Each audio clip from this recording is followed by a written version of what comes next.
Les femmes ont-elles une histoire? S'il y a 50 ans elle se posait la question dans l'une de ses premières conférences à l'université, aujourd'hui, elle est affirmative, les femmes ont bien une histoire. Dans les années 1970, l'histoire des femmes était largement invisibilisée, oubliée des manuels. Elle explique, le mouvement de libération des femmes a été pour moi un moment très important, c'est à ce moment-là que je me suis dit. C'est bien joli de manifester mais qu'est-ce que je raconte sur les femmes dans mes cours? Rien. Et ça a été comme mon chemin de Damas.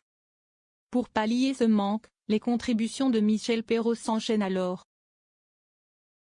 Elle publie successivement, Histoire des femmes en Occident, Les femmes ou les silences de l'histoire, Le temps des féminismes.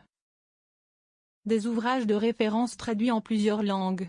Venue au féminisme sur le tard, elle en devient rapidement une icône. Avec le recul, elle déclare que son féminisme était ancien, mais pas manifeste. Née à Paris dans une famille bourgeoise, elle évolue dans un milieu privilégié avec des hommes égalitaires. MeToo est un événement important. Pour Michel Perrault, le mouvement MeToo est un événement important qui s'inscrit dans une continuité historique. Elle fait notamment référence à la légalisation de l'IVG, en 1974, qu'elle qualifie de révolution copernicienne. Dans le sens où cela a permis de séparer la procréation de la sexualité.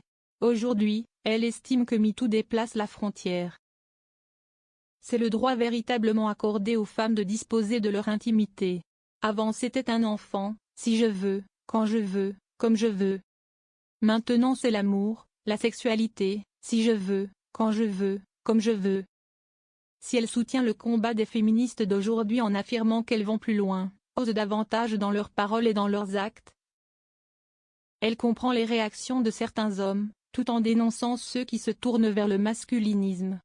Ce n'est pas si simple d'être un homme aujourd'hui.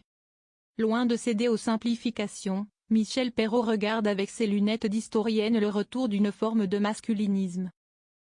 Je prends conscience que même en France, il y a des résurgences masculinistes, je les analyse.